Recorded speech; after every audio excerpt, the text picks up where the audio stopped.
Everyone, welcome to missile classes. तो हम लोग सेट 1, 2, 3, 4 और 5 डिस्कस कर चुके थे। तो आज हम लोग करेंगे सेट 6 को डिस्कस।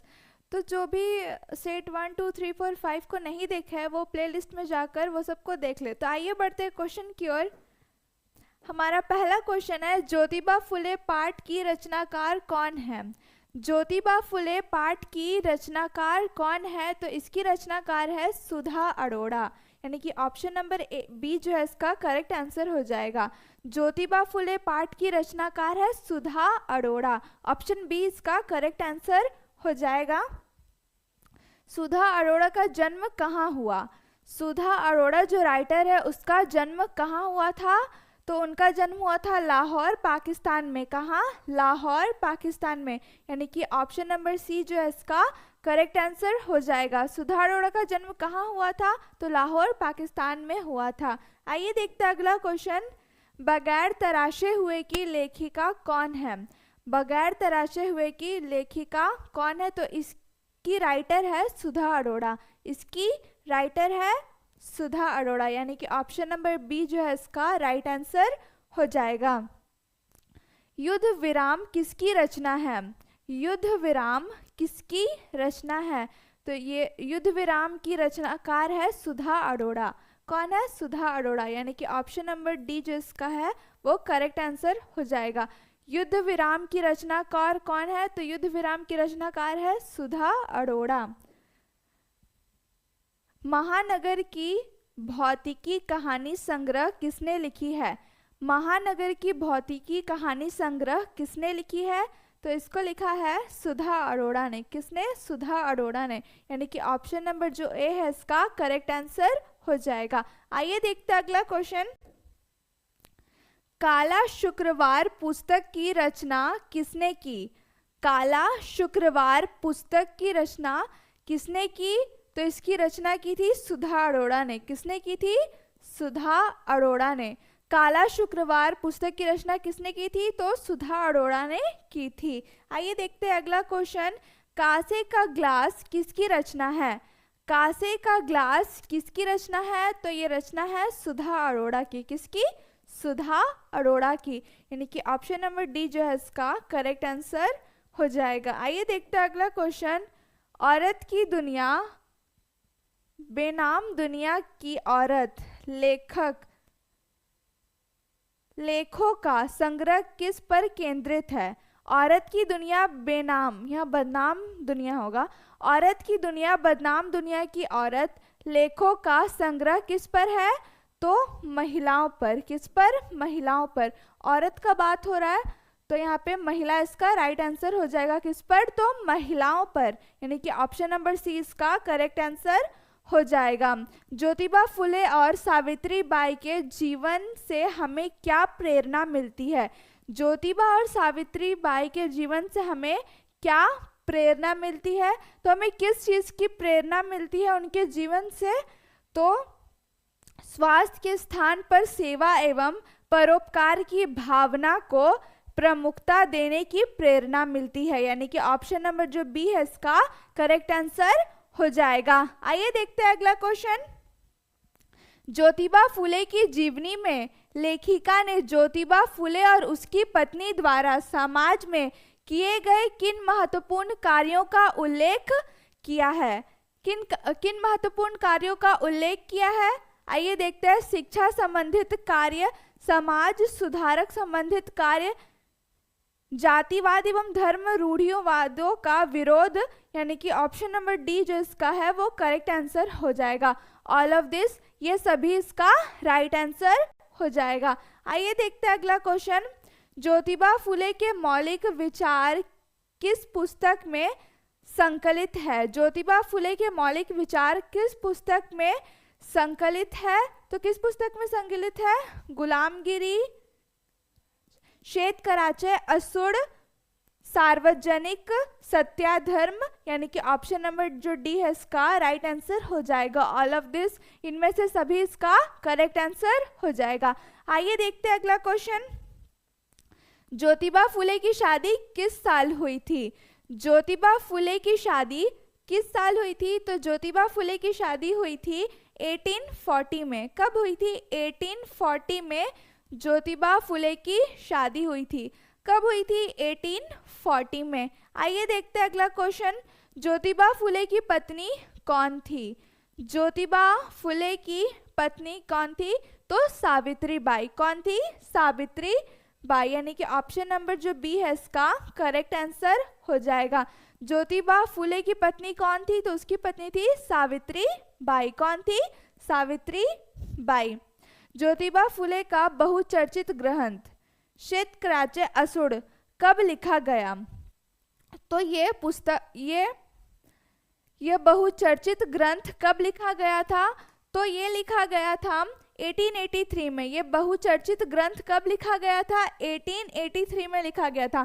कब लिखा गया था? 1883 में लिखा गया था। आइए देखते हैं अगला क्वेश्चन को।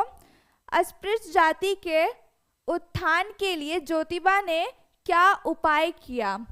तो क्या उपाय किया था उन्होंने किया था अस्पृश्य जाति के बच्चों की शिक्षा एवं प्रबंध किया था। उनकी शिक्षा का प्रबंध किया था। क्या किया था? उनकी जो लोअर कास्ट के थे, जैसे कि पहले बहुत छुआछूत होता था, तो उन्हें वो शिक्षित करने का प्रयास कर रही थी। वो क्या कर रही थी? जो लोअर कास्ट के बच्चे थे उनको वो शिक्षित करना चाहती थी। क्या करना चाहती थी? शिक्षित करना चाहती थी। अच्छे से पढ़ाना लिखाना चाहती थी, जैसे कि कोई भी किसी तरह का भेदभाव ना करे, सबको इक्वल माना जाए। ये चाहती थी सावित्रीबाई फुले और ज्योतिबा फुले।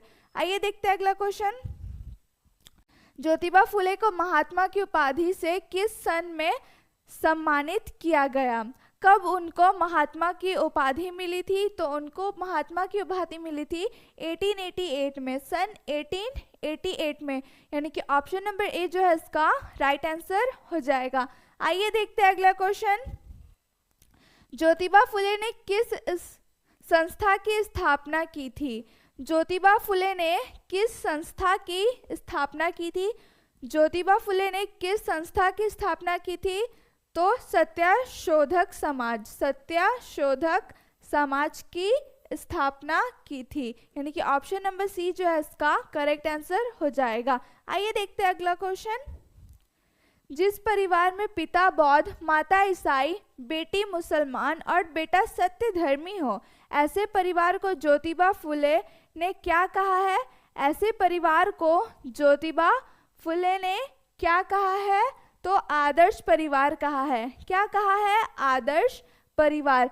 जिस परिवार में पिता बौद्ध, माता ईसाई, बेटी मुसलमान और बेटा सत्य धर्मी हो, ऐसे परिवार को ज्योतिबा फुले ने क्या कहा है?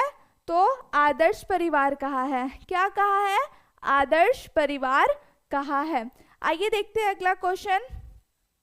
ज्योतिबा फुले और उसकी पत्नी के अथक प्रयासों से भारत में लड़कियों की शिक्षा की प्रथम पाठशाला की स्थापना कब हुई? ज्योतिबा फुले और उसकी पत्नी के अथक प्रयासों से भारत में लड़कियों की शिक्षा की प्रथम पाठशाला की स्थापना कब हुई? तो सबसे पहला भारत में पाठशाला यानी कि स्कूल लड़कियों के लिए कब खुला था? तो ये खुला था 1848 में। कब खुला था? 1848 में, यानी कि ऑप्शन नंबर जो ए है इसका करेक्ट आंसर हो जाएगा। ऑप्शन नंबर ए है इसका करेक्ट आंसर। आइए देखते हैं अगला क्वेश्चन। इनमें से ब्राह्मणवाद का विरोध किसने किया? इनमें से ब्राह्मणवाद का विरोध किसने किया था? तो ब्राह्मणवाद का विरोध किया था ज्योतिबा फुले ने। किसने किया था? ज्योतिबा फुले ने, यानी कि ऑप्शन नंबर जो डी है इसका करेक्ट आंसर हो जाएगा। आइए देखेंगे अगला क्वेश्चन भी। विद्या शूद्र के घर चली गई, किन लोगों ने कहा? विद्या शूद्र के घर चली गई, किन लोगों ने कहा? तो ब्राह्मणों ने कहा था। किसने कहा था? ब्राह्मणों ने कहा था। क्या कहा था?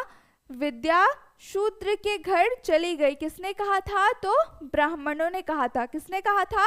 तो ब्राह्मणों ने कहा था। आइए देखते हैं अगला क्वेश्चन। सावित्रीबाई फुले को किसने कहा कि बड़ी अच्छी लड़की हो? सावित्रीबाई फुले को किसने कहा कि बड़ी अच्छी लड़की हो, तो किसने कहा था? लाट साहब ने। किसने कहा था? लाट साहब ने। किसने कहा था? लाट साहब ने। आइए देखते हैं अगला क्वेश्चन। कन्या पाठशाला की स्थापना भारत के इतिहास में कितने हजार साल बाद हुई? कन्या पाठशाला की स्थापना भारत के इतिहास में कितने साल बाद हुई? तो कितने साल बाद हुई थी? तो 3000 साल। कितने साल? 3000 साल। आइए देखते हैं अगला क्वेश्चन। मिसाल शब्द का अर्थ क्या होगा? मिसाल शब्द का अर्थ क्या होगा? मिसाल शब्द का अर्थ होगा उदाहरण, आदर्श। उदाहरण या फिर आदर्श, मतलब मीनिंग होता है मिसाल शब्द का उदाहरण या आदर्श। तो जिन्होंने अभी तक हमारे मिसाइल क्लासेस के ऐप को डाउनलोड नहीं किया है, वो प्ले स्टोर से जाकर हमारे मिसाइल क्लासेस के ऐप को डाउनलोड करें और हमारे 12 का फाउंडेशन कोर्स को ज्वाइन कर ले। यहाँ हमारे टीचर आपको सुबह शाम ऑनलाइन क्लास करवाएंगे और और आप अच्छा से अच्छा नंबर लाकर दिखा सकते हैं। तो हमारा न्यू सेशन स्टार्ट होने वाला है 24 मई से। तो जिन्होंने तो अभी तक हमारे कोर्स को बाय नहीं किया है, वो प्ले स्टोर से जाए और हमारे मिसाइल क्लासेस ऐप को डाउनलोड करें और हमारे 12 का फाउंडेशन बैच को ज्वाइन कर ले। आइए बढ़ते हैं क्वेश्चन की ओर। फूले दीप्ति कब से कब तक एक प्राण होकर काम करते रहे? फूले दीप्ति कब से कब तक एक प्राण होकर काम करते रहे? तो वो कब से कब तक काम करते रहे थे? तो वो काम कर रहे थे 1840 से 1819 तक। कब से कब तक? 1840 से 1890 तक। कब से कब तक? 1840 से 1890 तक। तो इसका करेक्ट आंसर हो जाएगा ऑप्शन नंबर बी, 1840 से 1819 तक। आइए देखते हैं अगला क्वेश्चन। खानाबदोश कहानी के लेखक कौन है? खानाबदोश कहानी के लेखक कौन है? तो खानाबदोश कहानी के लेखक है ओम प्रकाश वाल्मीकि। खानाबदोश के राइटर है ओम प्रकाश वाल्मीकि, यानी कि ऑप्शन नंबर बी जो इसका है वो करेक्ट आंसर हो जाएगा। ओम प्रकाश वाल्मीकि के जन्म एवं मृत्यु का वर्ष है। ओम प्रकाश वाल्मीकि के जन्म एवं मृत्यु का वर्ष है, मतलब कब वो पैदा हुए थे और कब उनका मृत्यु हुआ था। तो ऑप्शन नंबर सी जो है इसका करेक्ट आंसर हो जाएगा 1950 से 2013। 1950 से 2013 तक है। आइए बढ़ते हैं अगले क्वेश्चन की ओर। सर्दियों का शताब किसकी रचना है? सर्दियों का शताब किसकी रचना है? तो ओम प्रकाश वाल्मीकि का। किसकी रचना है? ओम प्रकाश वाल्मीकि का रचना है सर्दियों का शताब। आइए देखते हैं अगला क्वेश्चन। बस बहुत हो चुका किसकी कविता का संग्रह है? बस बहुत हो चुका किसकी कविता का संग्रह है? तो ये संग्रह है ओम प्रकाश वाल्मीकि का। किसका? ओम प्रकाश वाल्मीकि का, यानी कि ऑप्शन नंबर जो सी है इसका करेक्ट आंसर हो जाएगा। आइए देखते हैं अगला क्वेश्चन। जूठन आत्मकथा के लेखक कौन है? जूठन आत्मकथा के लेखक कौन है? तो इसके लेखक है ओम प्रकाश वाल्मीकि। कौन है? ओम प्रकाश वाल्मीकि। इसके लेखक है ओम प्रकाश वाल्मीकि। कौन है इसके लेखक? ओम प्रकाश वाल्मीकि, यानी कि ऑप्शन नंबर ए जो है इसका करेक्ट आंसर हो जाएगा। आइए देखते हैं अगला क्वेश्चन। सुकिया और मनो कितने दिन पहले भट्टे पर आए थे? सुकिया और मनो कितने दिन पहले भट्टे पर आए थे? तो महीने भर पहले। कब? महीने भर पहले सुकिया और मनो भट्टे पर आए थे काम करने के लिए, यानी कि ऑप्शन नंबर जो डी है इसका करेक्ट आंसर हो जाएगा। ऑप्शन नंबर डी जो है इसका करेक्ट आंसर हो जाएगा। आइए देखते हैं अगला क्वेश्चन। महेश और किसकी कितने दिन पहले भट्टे पर आए थे? महेश और किसकी कितने टाइम पहले भट्टे पर आए थे? तो 3 महीने पहले आए थे। कब आए थे? 3 महीने पहले, यानी कि ऑप्शन नंबर जो ए है इसका राइट आंसर हो जाएगा। कब आए थे? 3 महीने पहले आए थे महेश और किसकी भट्टे पर काम करने के लिए। आइए देखते हैं अगला क्वेश्चन। किसकी और महेश की शादी कितने दिन पहले हुई थी? किसकी और महेश की शादी कितने टाइम पहले हुई थी? तो इनकी शादी हुई थी 5-6 महीने पहले। कब? 5 से 6 महीने पहले हुई थी किसनी और महेश की शादी। 5 से 6 मंथ पहले हुई थी। आइए देखते हैं अगला क्वेश्चन। ज्यादातर लोग भट्टे पर रोटी के साथ क्या खाते थे? ज्यादातर लोग भट्टे पर रोटी के साथ क्या खाते थे? तो गुड़ गुड़ या फिर लाल मिर्च की चटनी। गुड़ या लाल मिर्च की चटनी खाते थे वो रोटी के साथ भट्टे में ज्यादातर लोग, यानी कि ऑप्शन नंबर जो है इसका वो करेक्ट आंसर हो जाएगा। भट्टे के लोग पानी कहाँ से भरते थे? भट्टे के लोग पानी कहाँ से भरते थे? तो हैंडपंप से भरते थे। कहाँ से? हैंडपंप, जिसे बहुत लोग चापाकल या चापानल भी कहते हैं। हैंडपंप को चापाकल या चापानल भी बहुत लोग कहते हैं। आइए देखेंगे अगला क्वेश्चन। किसनी के व्यवहार बदलने पर महेश किस तरह रहने लगा? किसनी के व्यवहार बदल जाने पर महेश किस तरह रहने लगा था?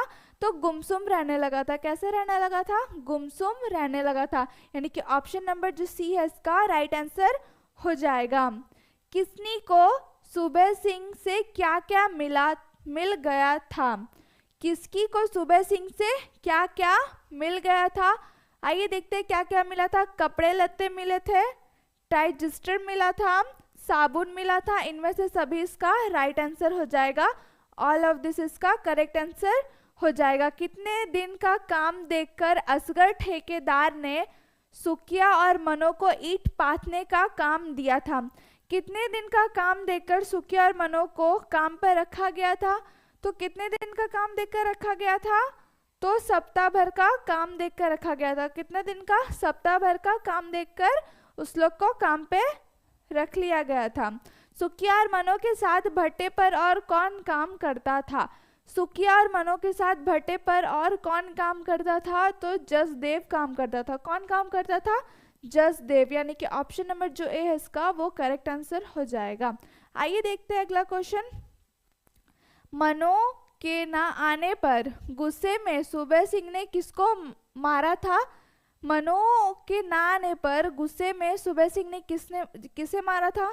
तो जसदेव को मारा था। किसे मार दिया था गुस्से में? तो जसदेव को मारा था। क्यों मारा था? क्योंकि जो मनो को बुलाया था और मनो नहीं गई थी, उसके बदले कौन गया था? तो जसदेव चला गया था, तो बेचारा जसदेव को मार पड़ा था। किसनी के बाद सूबे सिंह ने किसे दफ्तर में काम पर रखना चाहा? किसनी के बाद सूबे सिंह ने किसे दफ्तर पर काम पर रखना चाहा था? तो मनो को रखना चाहा था। किसको?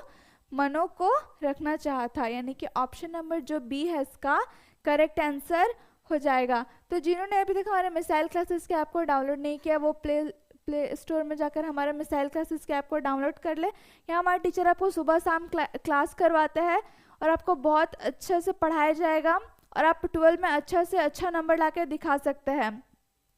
तो 24 मई से हमारा क्लास शुरू होने वाला है। तो जिन्होंने नहीं किया वो प्ले स्टोर में जाकर मिसाइल क्लासेस के ऐप को डाउनलोड करें और हमारे 12 का फाउंडेशन कोर्स को ज्वाइन कर ले। आइए देखते हैं अगला क्वेश्चन। जसदेव के घाव पर किसने हल्दी लगाई? जसदेव के घाव पर किसने हल्दी लगाई? तो मनो ने हल्दी लगाई। किसने हल्दी लगाई थी? तो मनो गई थी हल्दी लगाने जसदेव के घाव पर। आइए देखते हैं अगला क्वेश्चन। जसदेव ने मनो के हाथ की रोटी नहीं खाई क्योंकि वह जसदेव ने मनो की हाथ की रोटी नहीं खाई क्योंकि वह ब्राह्मण जाति का था। क्योंकि वह ब्राह्मण जाति का था इसलिए उसने मनो की हाथ की रोटी नहीं खाई थी, यानी कि ऑप्शन नंबर जो सी है इसका करेक्ट आंसर हो जाएगा। आइए देखते हैं अगला क्वेश्चन। सुकिया ने ईंट पाथने का साचा वापस लेकर किसको दिया गया? सुकिया से ईंट पाथने का साचा वापस लेकर किसको दे दिया था? किसको दे दिया था वो साचा? तो जसदेव को दे दिया था ईंट पाथने का साचा। मतलब ईंटा जो बनाते हैं उसका एक फ्रेम टाइप का होता है, वो लेकर के सुकिया से किसको दे दिया था? जसदेव को दे दिया था। सुकिया की पत्नी कौन थी? सुकिया की पत्नी कौन थी? सुकिया की पत्नी थी मनो। कौन थी? सुकिया की पत्नी मनो थी, यानी कि ऑप्शन नंबर ए जो इसका है वो करेक्ट आंसर हो जाएगा। आइए देखते हैं अगला क्वेश्चन। भट्टे के मालिक का नाम क्या था? भट्टे के मालिक का क्या नाम था? तो भट्टे का मालिक था मुख्तार सिंह। कौन था? मुख्तार सिंह था भट्टा मालिक। कौन था? मुख्तार सिंह था भट्टे का मालिक। तो ये सेट 6 है। अगर आप चाहते हैं मैं सेट 7 भी लेकर आऊँ तो कमेंट बॉक्स में कमेंट करके ज़रूर बताइएगा। आइए देखते हैं अगला क्वेश्चन। मुख्तार सिंह के पुत्र का नाम क्या था? मुख्तार सिंह के पुत्र का नाम क्या था? तो उसके पुत्र का नाम था सूबे सिंह। क्या नाम था? सूबे सिंह नाम था। मुख्तार सिंह के बेटे का नाम, पुत्र का नाम, बेटा का नाम या पुत्र का नाम एक ही होता है। भट्टा मालिक कौन था? मुख्तार सिंह। भट्टे का मालिक था मुख्तार सिंह। मुख्तार सिंह जब कुछ काम पर चला गया था तो उसके बदले कुछ दिन के लिए कौन आया था? तो सूबे सिंह आया था काम पे। कौन आया था? सूबे सिंह। काम पे नहीं, मतलब काम का देखरेख करने के लिए। आइए देखते हैं अगला क्वेश्चन। महेश को काबू में करने के लिए किस नशे की लत लगाई गई थी? तो शराब की। किस नशे की लत लगाई गई थी? तो शराब की लत लगाई गई थी उसको काबू करने के लिए। यानी कि ऑप्शन नंबर जो ए है इसका राइट आंसर हो जाएगा। मनो और सुकिया की सारी ईंटें किसने तुड़वा दी थी? मनो और सुकिया की सारी ईंटें किसने तुड़वा दी थी? तो सूबे सिंह ने। क्यों तुड़वा दिया था? क्योंकि उसने मनो को बुलाया था लेकिन मनो नहीं गई थी। उससे गुस्सा में आकर के मनो और सुकिया की सारे ईंटों को तुड़वा दिया था क्योंकि उनको पैसे ना मिले, वो भूखे रह जाए, इसलिए। वो किसने तुड़वा दिया था? तो सूबे सिंह ने। सूबे सिंह कौन था? मुख्तार सिंह का बेटा। आइए देखेंगे अगला क्वेश्चन। खानाबदोश कहानी में किस वर्ग का विडंबना को दिखाया गया है? खानाबदोश कहानी में किस वर्ग का विडंबना को दिखाया गया है? तो किस वर्ग का दिखाया गया है? मजदूर वर्ग का। किस वर्ग का? मजदूर वर्ग का। यानी कि ऑप्शन नंबर ए जो इसका है वो राइट आंसर हो जाएगा। तो आज के लिए इतना ही, फिर कल मिलेंगे नए वीडियो के साथ। थैंक